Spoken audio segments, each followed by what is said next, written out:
First at 6 o'clock, a family wants answers after an elderly couple's home was ransacked by Grand Rapids police over the weekend.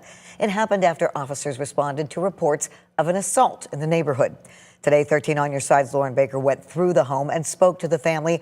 They say they want to know why it had to happen like this.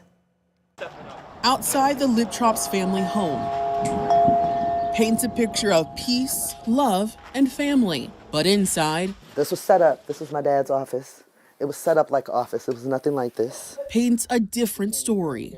It's just sad, just knowing that half of the stuff that he has won't be here when he returns. That's Michelle Armstrong talking about her parents, Carol and John Liptrop Sr.'s home of 31 years, she says, destroyed after Grand Rapids police ransacked their home on Sunday. She describes not only the experience her parents went through. My dad is 89. My mom is 73. My mother can barely walk. And for you to just snatch her and drag her down the stairs, I'm glad I wasn't here to see it. But also the mess left inside the home. The chairs turned over. The table thrown upside down. And the remnants of the pepper ball spray left in the air. I'm sneezing, I'm coughing, my nose is raw, my lungs are hurting.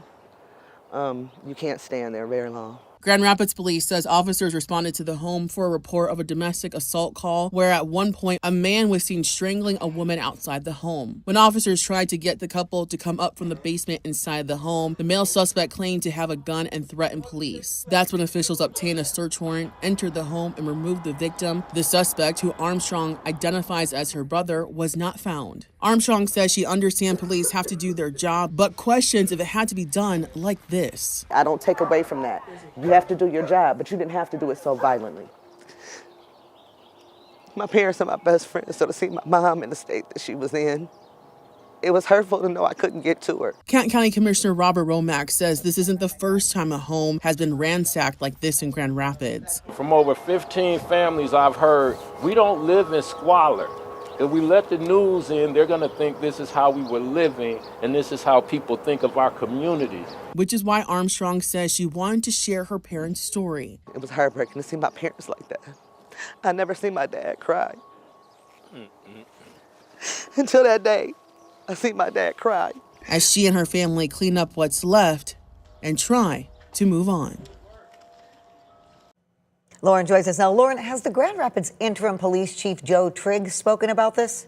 He has, Juliet. In a statement, he says in part, quote, "Our highest priority was saving the victim's life and doing everything we could to get the suspect into custody safely.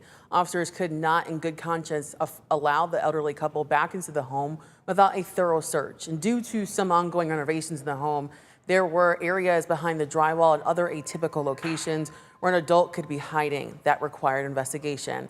This is not an attempt to avoid accountability for the damage that occurred." We'll have that full statement on our website, 13onyourside.com. Juliet.